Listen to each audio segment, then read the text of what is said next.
traditionally we were focusing a little bit more on, let's say, the more senior part of our population, because we felt that that was the Can I group. just say that is the cutest way I've ever heard the elderly be referred to? What's up, everybody? Welcome to another episode here on the Smack Hospitality Cast. We were delighted to welcome Ingrid Eras-Magdalena for this episode. She is the Chief HR Officer at Belmond, and she took the time to explain to us the challenges of running a team of more than 9,000 people during the times of COVID-19 and how the HR world has developed in hospitality over the past couple of decades. Enjoy the show.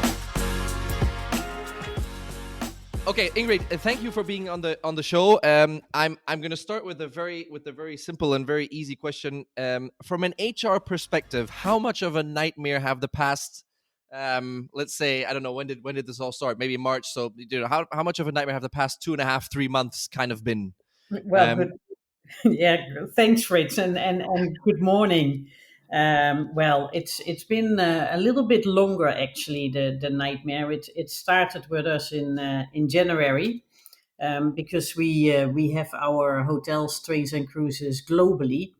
And of course, that is where it started in Asia. So it's been a very interesting time, and obviously very stressful for our properties and the people in the properties, Yeah, because we've had to close all of them, unfortunately. yeah. So one stayed open, with three guests because they're residents. So we couldn't close it, but all the rest has been shut down basically. Yeah. Do you feel, Ingrid, that the majority of the hospitality staff, and I realize that probably doesn't just apply to Belmont, but to other businesses as well, that they were quite understanding, or do you feel like it took some time for people to ultimately get used to the fact that travel was on a global hold for a certain point of time?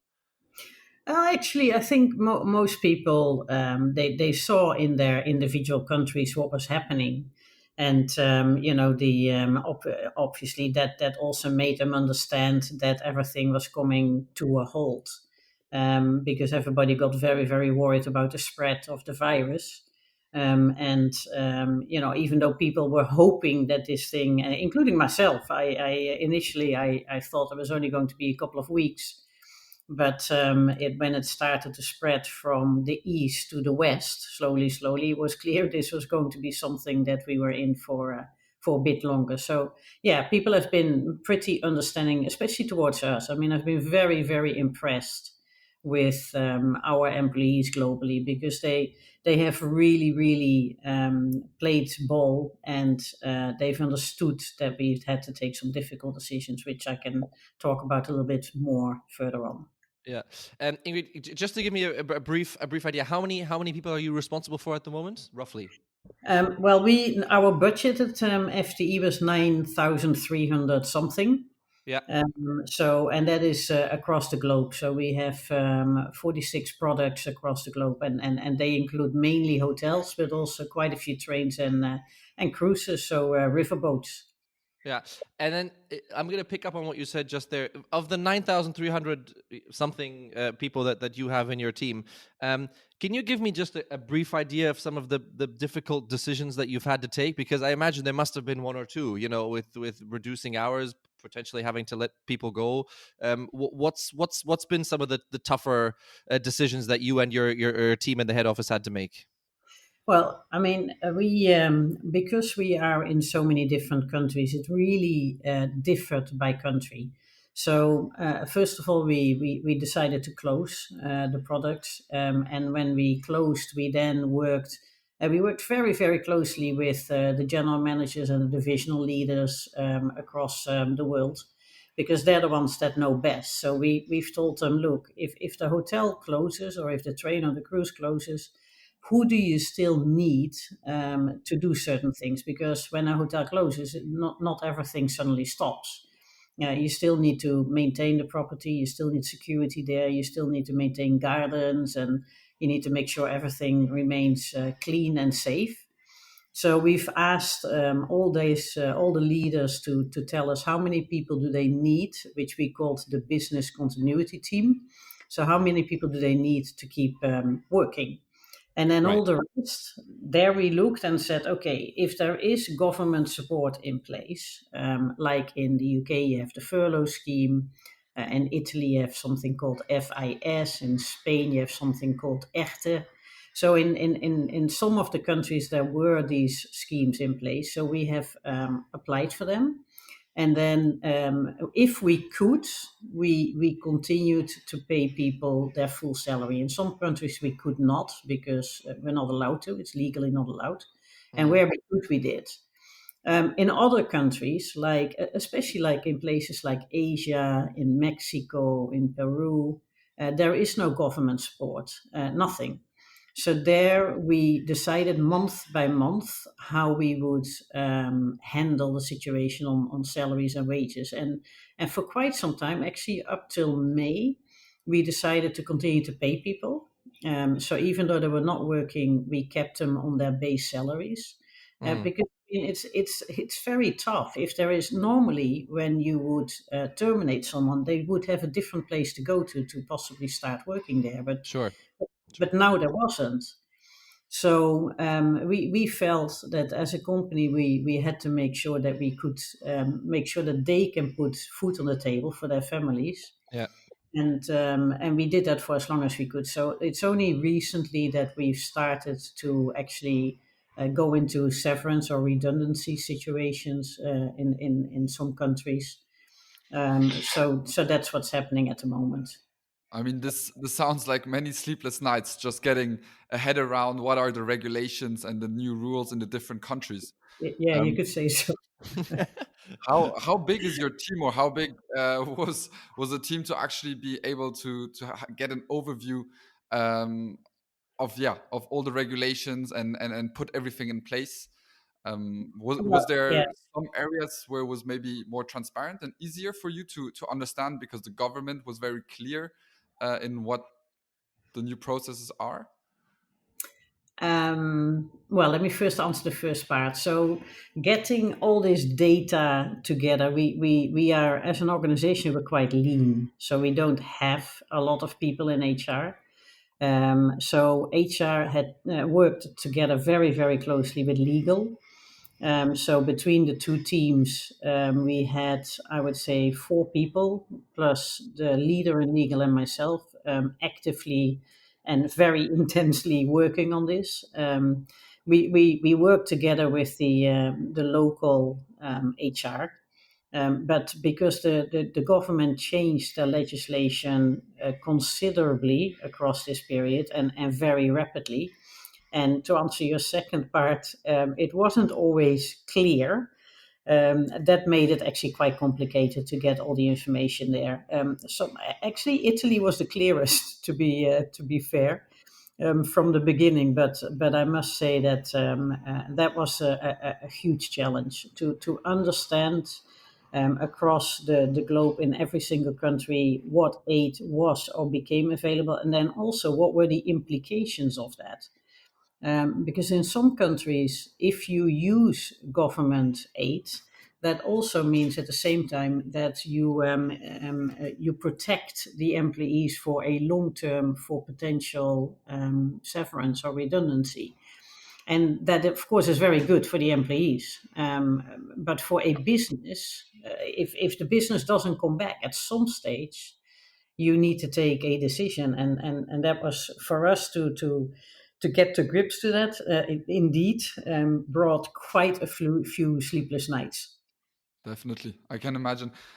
Before shifting the view more to the reopenings and the positive parts, um, did you also see some advantages of being a global brand? So maybe, as you said, you saw the first hit already in January, that you could then already kind of adapt businesses in Europe. That once it hit Europe in March, that you were already quite ready, or was it hard to judge and forecast that this will hit Europe so hard? Yeah, it's a yes and no. The advantage was that we very early on as an organization decided that we would put a crisis response team in place.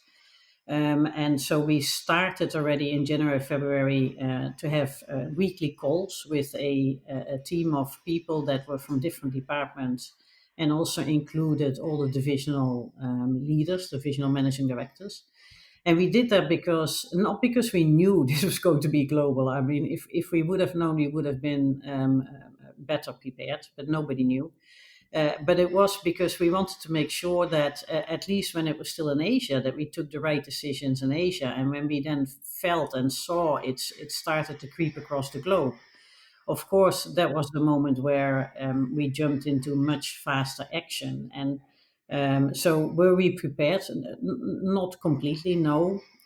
Were we quickly getting prepared? Yes. And that is what, one of the things that I think is really important to mention, that the fact that we are a close group of people that speak regularly and that really respect each other has very much helped, because that meant that everybody jumped on board, and everybody was into getting the best result out of this situation. And again, and I think it's really important to mention that I've been so impressed by the reactions of people, that the employees at every single level have been understanding, have been very cooperative. I mean, we've put measures in place with reducing voluntary asking for salary reductions. And everybody always just went with it, and even better, people offered to do more.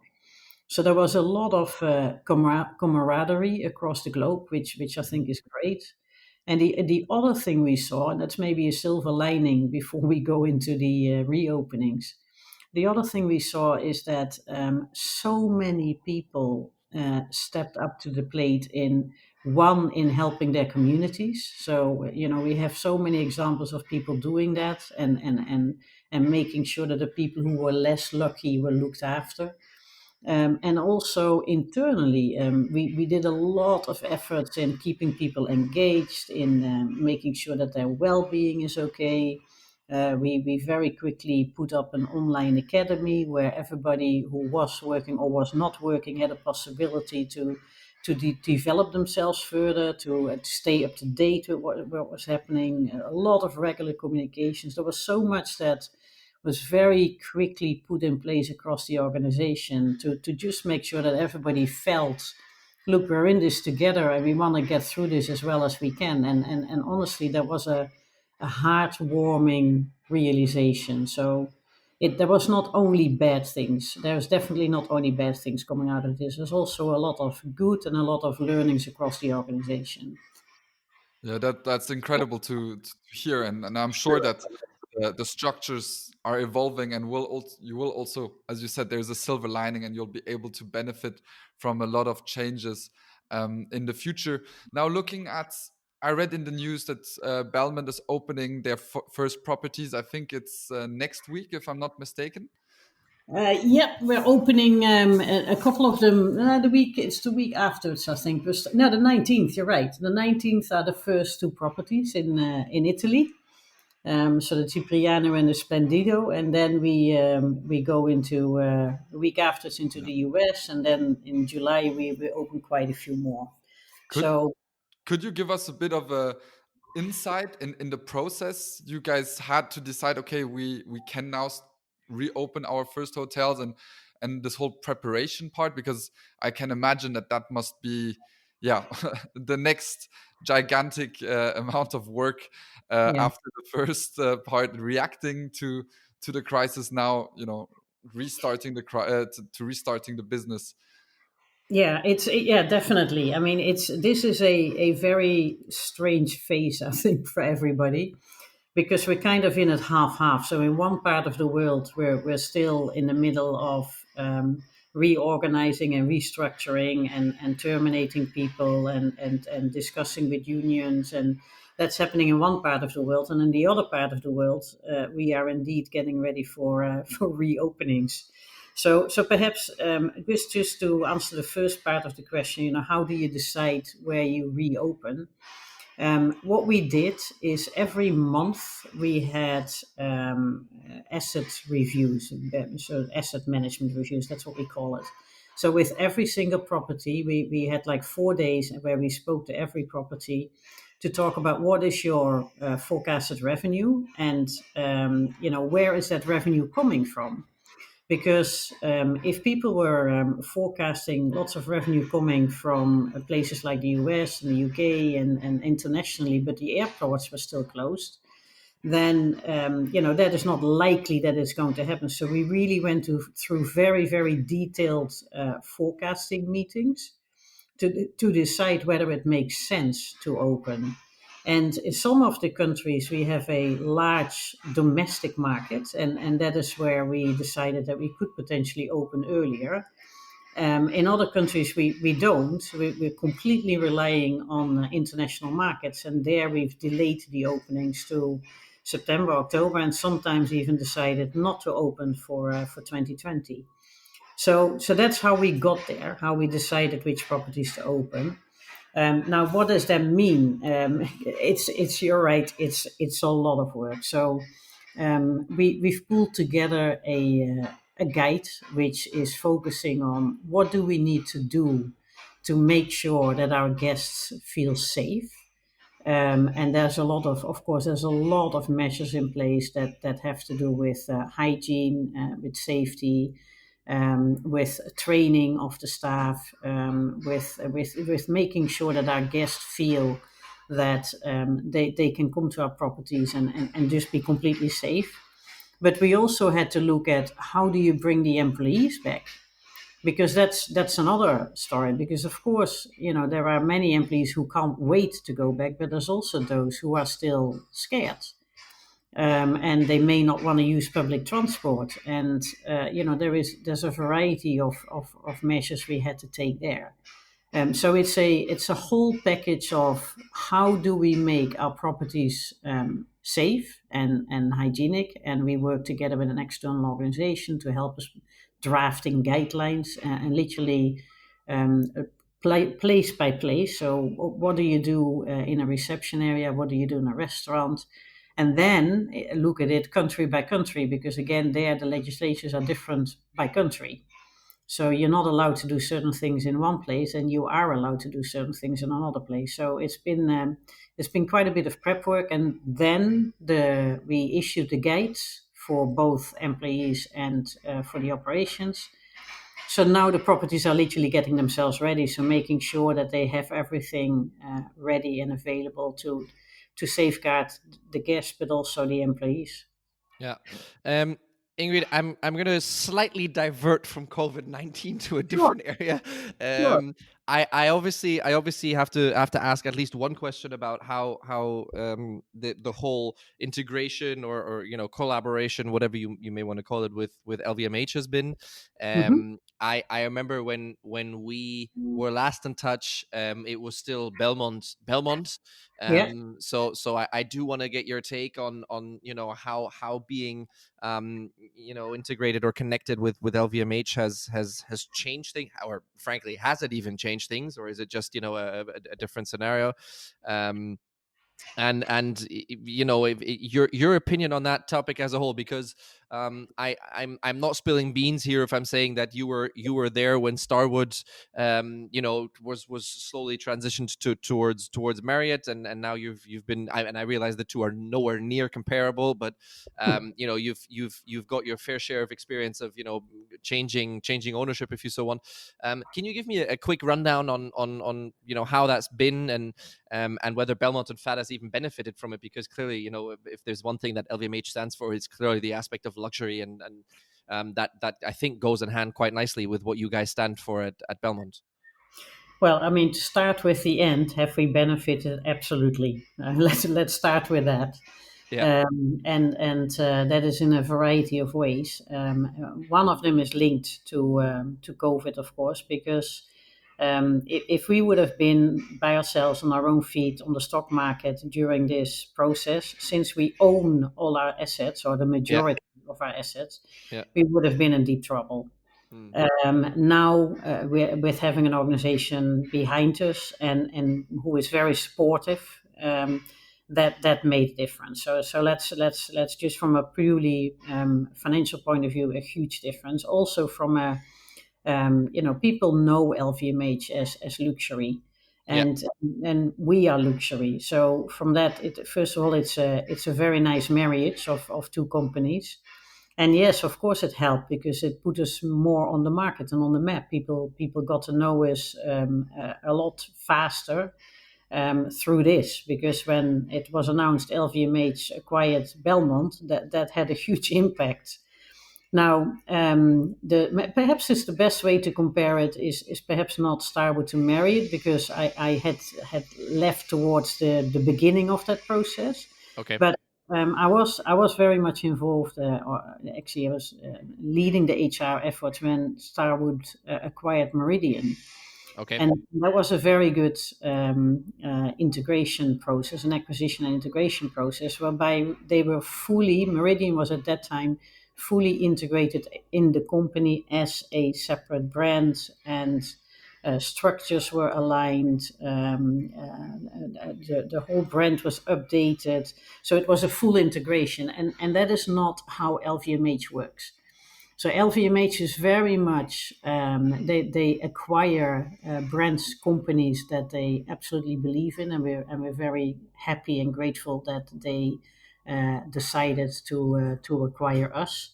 But they work from the principle that you remain a separate company, so you run your business, but you're not independent from them. So they are there to support. You're there as a part of their company. They are there to give advice. They're there to guide, but they're not there to run your company. And that's a very big difference from how integrations go normally. So we know that there is, and of course there are certain things that we need to align on with how LVMH works.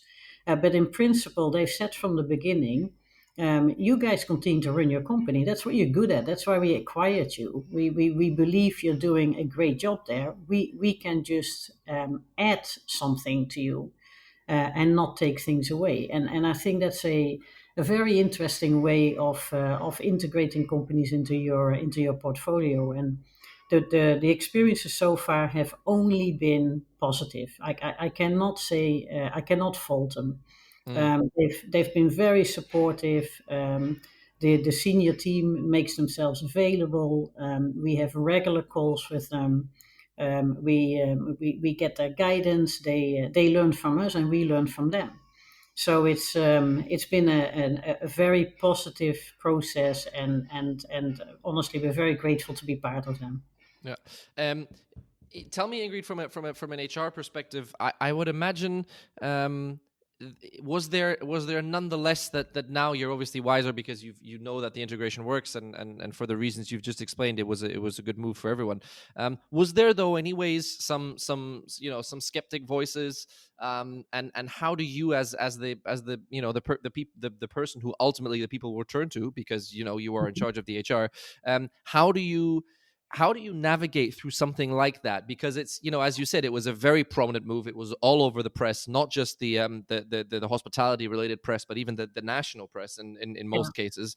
And then, what do you say to those people that come to your office or give you a call or send you whatever, get in touch with you and say, listen, can you give me a little bit more info on this? Because I'm scared that as becoming part of this global company, that you obviously were before as well, but on a different scale. I'm scared that things are going to change. It's going to become less personal. Was there any of that? And if yes, how do you deal with that as the HR leader? Well, I think there's two things that are key in situations like this, and that is tone at the top Mm, and regular communications. And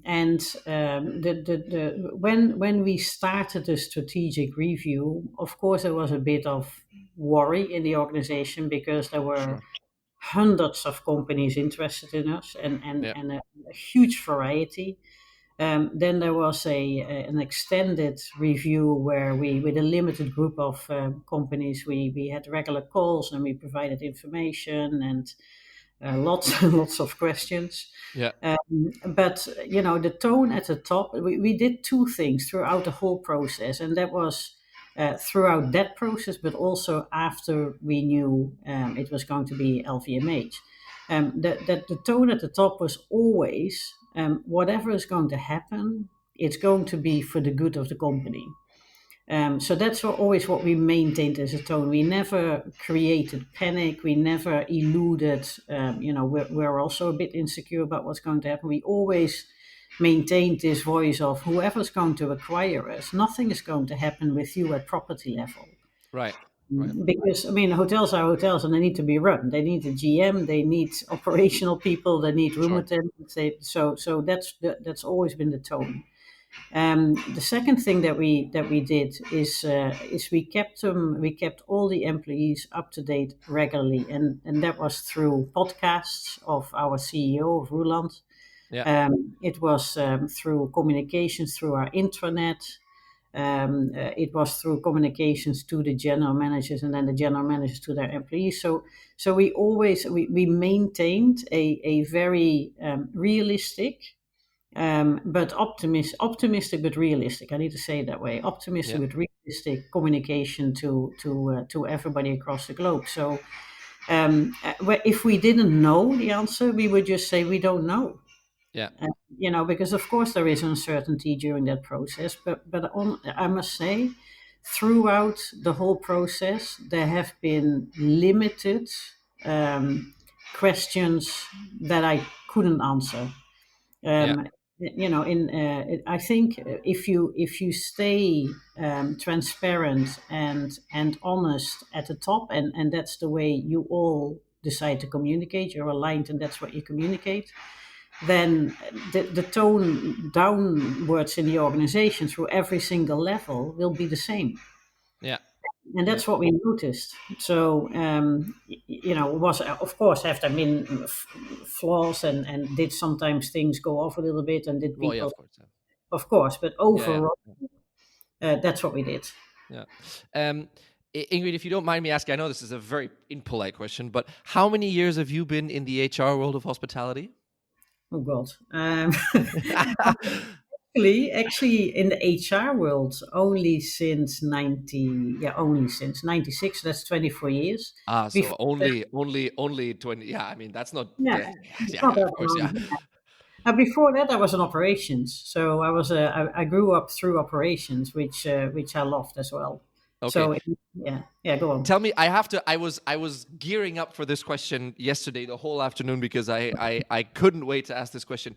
In your total experience of hospitality, specifically related to the only HR part since 96, give me one or two highlight stories where you thought, oh my God, this cannot be happening right now. There must have been one or two highlights, and I don't want names, and I don't want brands, that or decisions, or or people or something. Just give me the anonymous stories, because there must be one or two stories where you still today, if you look back, you scratch your head and you think, what the hell were we thinking? God, that's a difficult question. Let me think. What the hell were we thinking? Or what the hell was somebody else thinking? Were you somebody, a predecessor or a successor, took a decision, and you just thought, well, damn, that's absolutely not how it should have been done. Just one or two highlight, because there must have been in your career. And I remember when we first met back in, oh God, 2000 and see, I even feel old now, 2010 or whatever it was. There must be one or two stories where you just thought, it's just unreal what I've just witnessed. Well, there's many things that were unreal. I'm not. There's a couple of stories that come to mind, but they were not from my HR period, actually. Okay, I'll take any story. Yeah. In the okay, this is a story a long way back. It's actually one of my first experiences in the UK as a duty manager, and I was working in this hotel, and it was my first shift ever as a duty manager. So you can imagine how much of an impact this had on me. I never forgot. And I got a phone call towards 11 o'clock from the head barman. And the head barman said, look, I have a bit of a situation here. I have a lady in the bar and she has been drinking slightly too much. The problem is that she has an artificial leg and she has taken it off. Oh, shit. And, and I don't know what to do.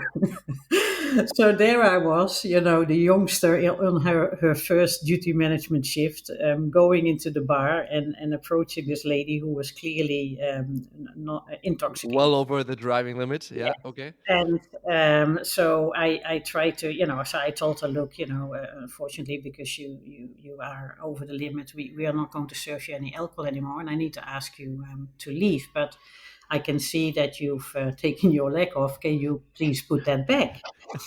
So she got slightly upset and pulled the leg underneath her skirt.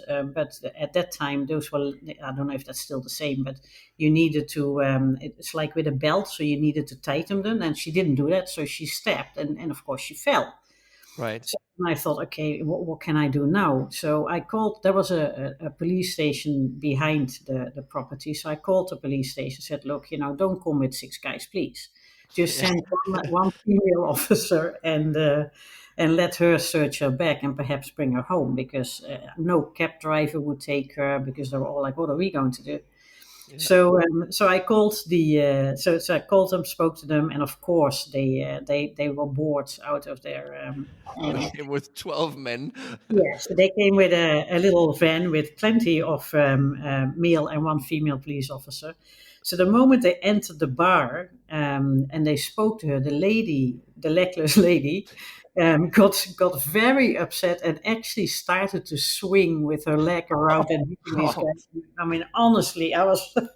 This was a situation I will never ever forget. So yeah. yes, eventually they brought her home. Okay. I was So gonna say, did she make it home in the end, or yes, she did. she did, yes, she Yeah. did. Okay. Good. Ingrid, let me thank you for the little excursion. Tell me, Ingrid, if you look at HR since the time you got into it in the late 90s, how has it changed? Because I imagine with the various different steps that have come along, globalization, then digitalization. There's so much change now. The attitude you've seen generations go through hospitality. I imagine there's probably people where you from their first traineeship to GM, you probably still are in touch with them. Tell me how that whole process has changed, because I can only speak for our generation, but obviously we're a very peculiar type of generation. We brought fun things like work-life balance into the discussion and all of that nonsense. But tell me your perspective on HR today versus HR when you first started. Well, it's night and day for it. It's night and day. I mean, when I first started in HR, it was still called personnel, Yeah. and you had a personnel officer who very frequently, it was actually a joint role with the PA of the GM, Yeah. and that was the person, and it was purely admin. It was hiring, firing, files. That was it. And then it moved into personnel and training. So that was then training was added into the whole mix, and then it moved slowly into a proper HR role. So nowadays, and that was indeed starting when when we met at the time. Yeah. Nowadays, it's a real strategic role, and I see it as that there is like a strategic team, a strategic leadership team at the top, and HR is a very prominent member of that, or should be in all cases a prominent member of Yeah. that. Because at the end of the day, it's the people who do the work. So it's kind of important that there is strong leadership there. And lots of things have changed. Nowadays, we have all these different generations in the workforce. And I'm not sure if I was talking about it at the time when we met, but I have been talking about this for quite some time now, because that brings its own unique challenges. And you quite rightfully said, the work-life balance. I mean, that is something that the older generations that are still in the workforce, they never thought of that. For them, they went to work and they did whatever they did to do their job well, and their private life was like a second, took the second role. So Mm. work-life balance and integration of that, I'd like to call it work-life integration, is a big thing nowadays. Of course, and then of course diversity and inclusion.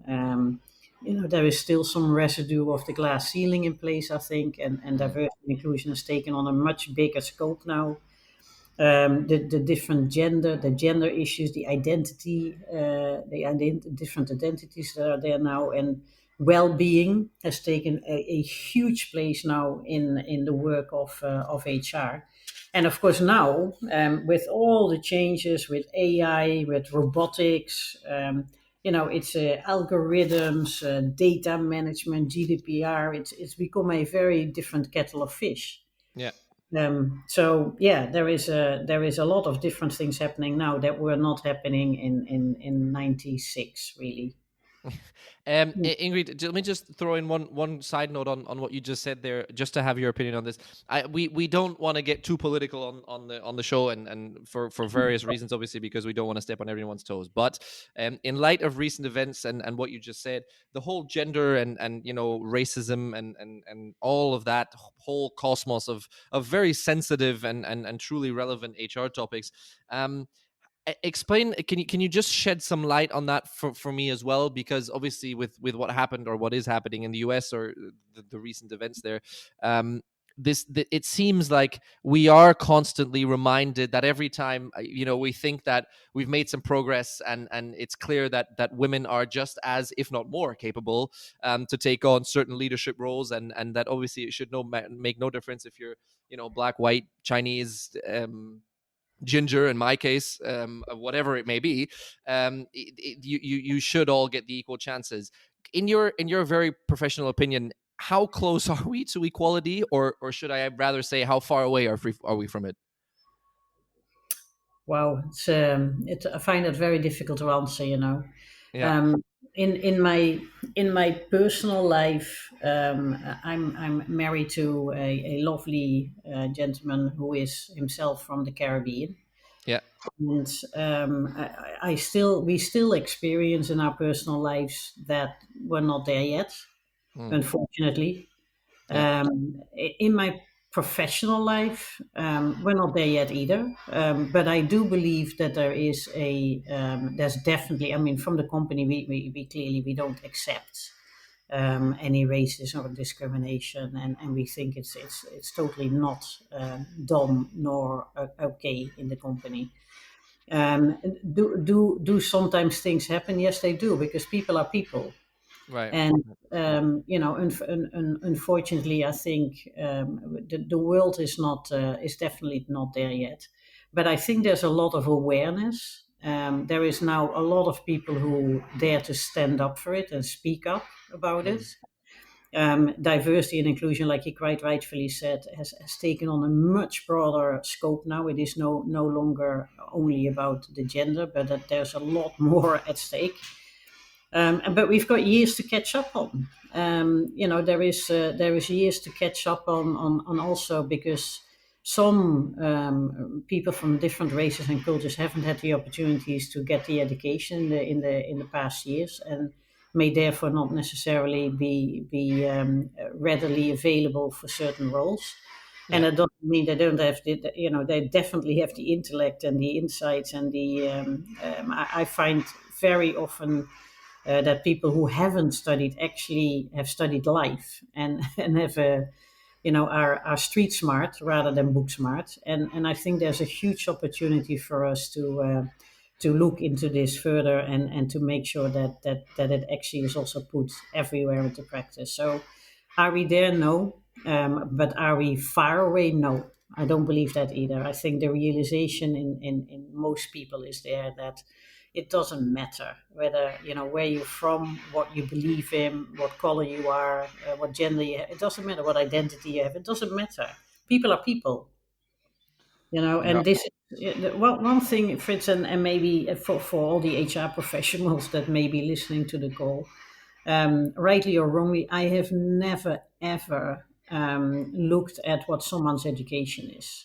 So when I hired, for me, the only thing that an education means, which is of course important, but it means to me that people are able to learn and study and remember and recall certain things. They have a certain, they've shown that by passing their exams. Right, right. Yeah. Yeah. But it doesn't mean if you didn't have that education, that you're not equally capable and that you cannot do that either. You just haven't had the opportunity Right. to get that education. So to me, it's more about the person than it is about the certificates they bring when they come for an interview. Yeah. Yeah. And I was wanting to ask you about, at the moment, as you said, you look at the people, and it's important that the right characters who fit to your property, to your brand, are hired.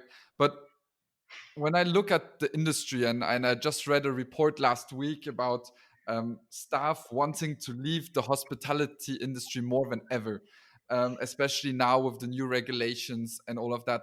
How do you see um, hospitality staff, especially frontline employees, being now affected through the new situation, with having maybe more, being more afraid that there is not so many jobs in the future, and that they think more, okay, I'm looking for a new industry and new jobs. I listen. Hospitality has been there forever and will be there forever. That is my very sincere belief. So I don't think that there will be a time where there is not going to be hotels or restaurants or bars. They will always be there. Now, I still, I'm an optimist. I'm not using the words the new normal. I don't believe this is a new normal. I believe this is the intermediate normal. So I believe that hotels will be there, and we will have to adapt the ways of working, at least for now. And that's okay. That's understandable. That's understandable to give the people the perception of safety, and to keep them safe. Perhaps in our brand at Belmond, we're in a slightly different situation, because when I look at the people who work for us and when I listen to them, we do engagement surveys every year, and people just absolutely adore their properties and the brands.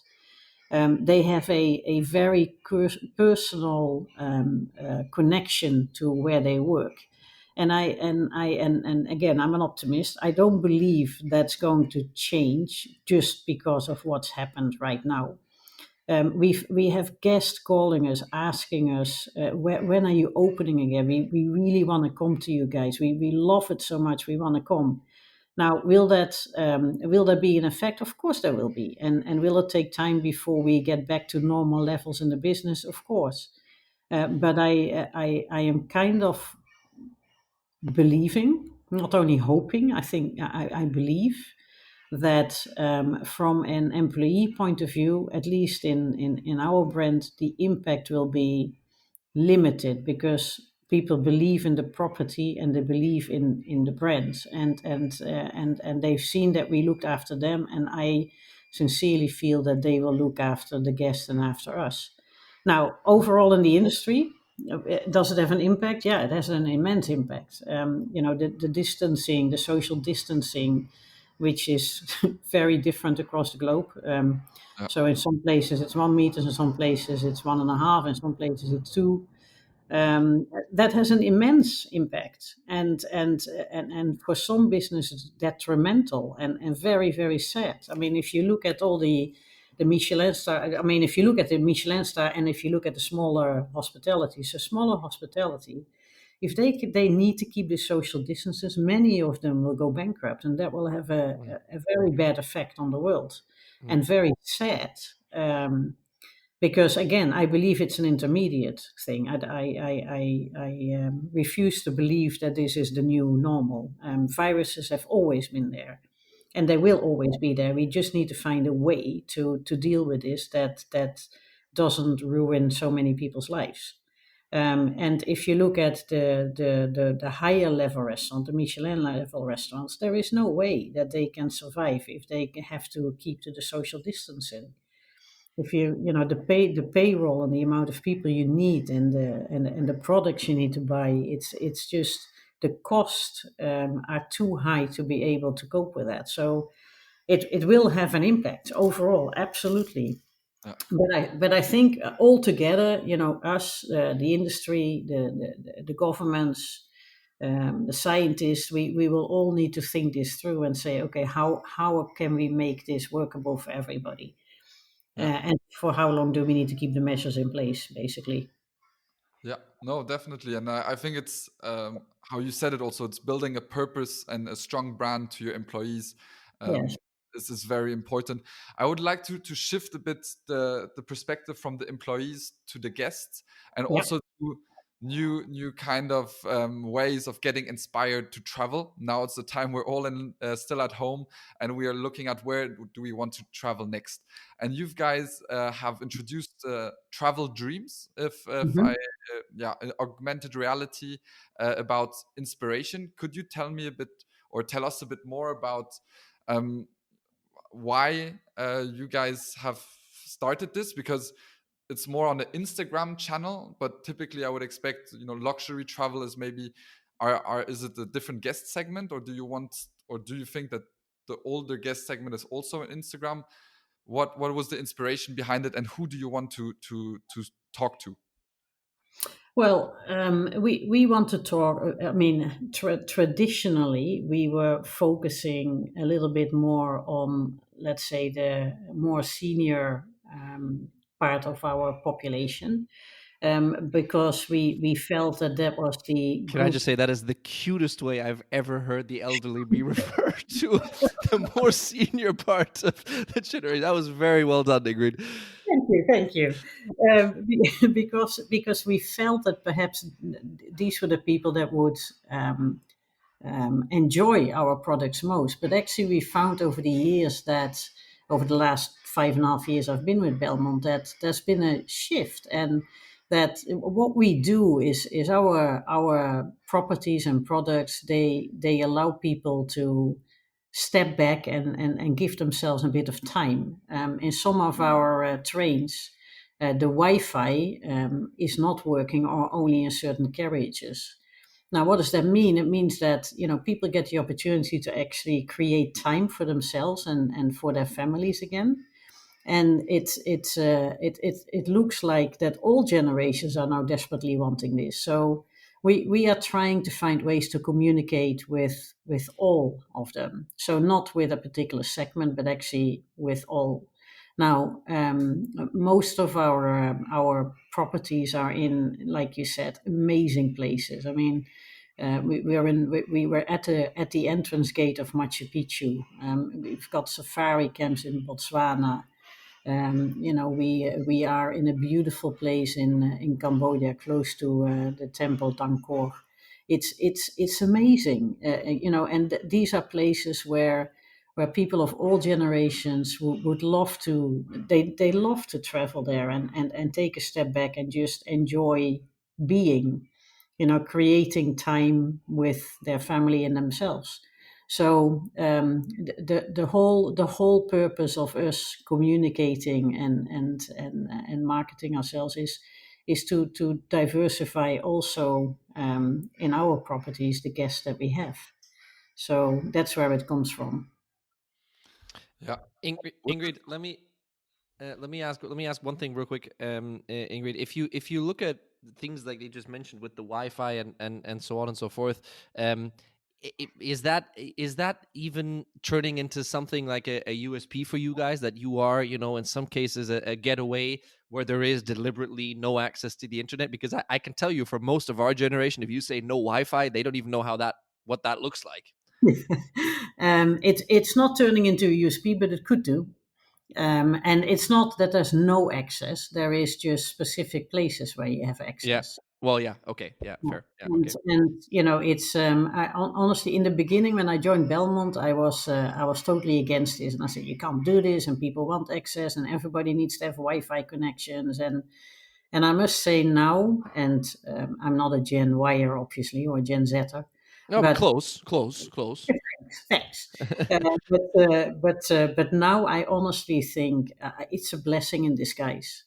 When you are in our safari camps in Botswana, there is access and there is Wi-Fi connections, but it's limited. The bandwidth is limited for obvious reasons. Yeah. But honestly, it's great because we've forgotten how to switch off. Mm. And I mean, the last 3.5 months have been crazy, and I think we've worked harder than we ever did before, and longer hours, and continuously on Zoom calls and Hangouts. And I actually watched a very funny clip of Michael McIntyre last night, where he's pretending to see a fortune teller in 2019, and it's worth watching. But that's the way we've lived our lives for the last couple of months. And honestly, I cannot wait to be in a place where Wi-Fi doesn't work for a couple of days, and you can just switch off and just be with yourself, Yeah. because I think we forget that. Yeah, no, definitely. I think digital detox is definitely a big trend Yeah, coming up. yeah. Um, Speaking of the future, speaking of trends, I mean, as you said, the pandemic has also changed the way of traveling. I mean, before that, we were in a pace of fast travel, and everything needed to go fast. We were in various different cities during one week. How do you see travel, especially leisure and luxury travel, um, develop and evolve in the next couple of years? Well, like I said, I'm an optimist. I think it will. The travel will go back to a way of traveling which is very similar than before. But I think also many people have learned now the value of not living such a rushed life. I think. I'm speaking for a small group of people whose workload increased, but a large group of people that wasn't the case, and not only with us, in all companies. So I think many people have learned the value of stepping back and slowing down, and not being able to travel. Actually has been a positive thing for many people. I mean, like yourself and myself as well. I used to travel a lot, and not having done that now also gave me the opportunity to focus a bit more on fitness, on well-being, on going outside, on walking, on cycling, on just having a bit of a different life. So, do I think that people will change? Yes. But I also think that when you've done something for 40 years or 50 years, and you haven't done that for a couple of months, I don't think it's going to permanently change you for the next 20 years. So I think slowly things will go back to normal, and people will start traveling again, perhaps a bit more consciously, and perhaps a bit better planned, and not in such a mad rush as before. But human beings find it hard to learn as well, which means that hopefully we will get back to a better level of business and travel by the end of next year somewhere. I would say. I think 2022 is the first year of full recovery. Yeah, no, that's yeah, a lot of people expect that. Um, and on that note, you mentioned that for yourself, you've been now a lot at home and still Mhm. managing. I think one of the biggest crises in your career. Do you think it will also change a bit the structures internally, how you will manage meetings, maybe do more via Yeah. Zoom calls or town hall calls than maybe in-person meetings? Or do you think this is just you'll take a little bit of the silver lining out of it, as you mentioned at the beginning, but in general, things will get back to normal, to the old normal? Well, we've made I think we've made, like many companies, a total U-turn on the working from home mentality. Because so far, and I'm just talking corporate office now, as at the corporate office, we didn't really do that. We were still very much traditionally in the office, as much as we could, and maybe via a phone call you would attend a meeting, but we didn't actively use things like we use Google, so Hangout or Zoom, or we didn't actively use that. Now that has been a total U-turn. So we all spend 8 or 9 hours a day on calls, on Hangout calls. When you need to get hold of someone, you quickly call them on Hangout, or you send them a text or a note on Hangouts rather than on email, because the email box, it's more likely that you nowadays see something on that tool than it is on email. So a big U-turn, absolutely. But also the working from home that has made us realize, do we need an office for so many people, or could we have a different workspace with more meeting rooms and less desks, and allow people to work more frequently from home? So that's definitely something that we're currently discussing.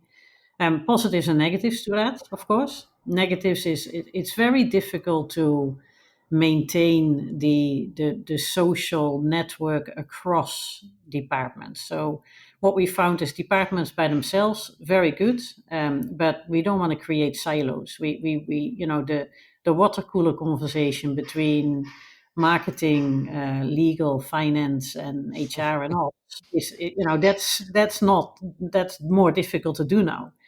So, and that is where, we will need to think of tools and systems on how do we continue to have that social aspect across departments, and from top to bottom and from bottom to top.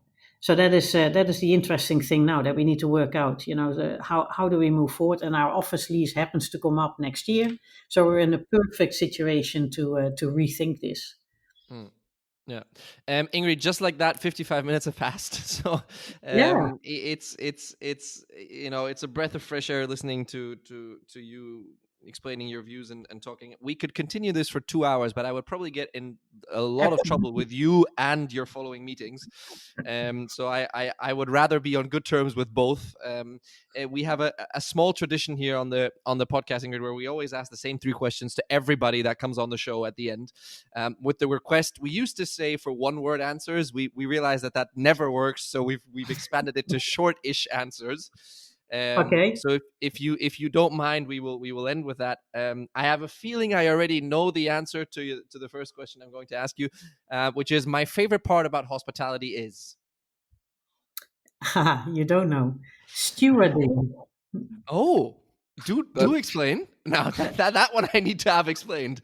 I just love that department. I love it because, first of all, the people who tend to work there are usually actually very smart people from different countries and different cultures, but that never got the opportunity to grow in the country where they're in. So I just love interacting with them.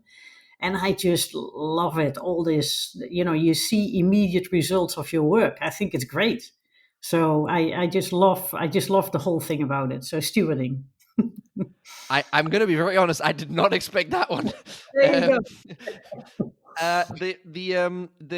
The last business trip you took, Ingrid, where was that to? Cambodia. And the most memorable part about that trip? The team there. I actually went for a difficult thing, to terminate someone there. Yeah. But the team there was so warm and welcoming and open and caring. It was amazing. And we went. Oh, and sorry, one more thing. You see, it's never a short answer. Um, I did actually get up very early in the morning to see the sunrise at Angkor Wat, the temple there, Mhm. and that was out of this world. Yeah. So yeah, very memorable. And the next big thing in hospitality is, Ingrid. The next, I was waiting for the question, but that was the question. That is the question. Yeah. The next big thing in hospitality is more of the creating time, to step more, creating the possibility and the opportunity to step back and create time for yourself, Yeah. whilst you're looking after everything that you need to look after. Yeah. yeah. Ingrid, I don't know how to say this in bigger words than thank you, but it's been great to have you on the show. It's been great to hear your voice again after all these years. Do stay Likewise. safe, do stay well, please. All the best to you and Belmont, and thanks for being on Smack. Thank you Thank very you, and you too, Fritz, and lovely to hear from you again as well. And I'm very proud of what you achieved. So well done. Thanks very much. Thank you. Thanks. Thank you very much. That's it for this episode, everybody. Thank you for tuning in. As always, don't forget to check out what there is to know about Smack at smack.media or on our YouTube, LinkedIn, Instagram, or Facebook accounts. We'll see you next time.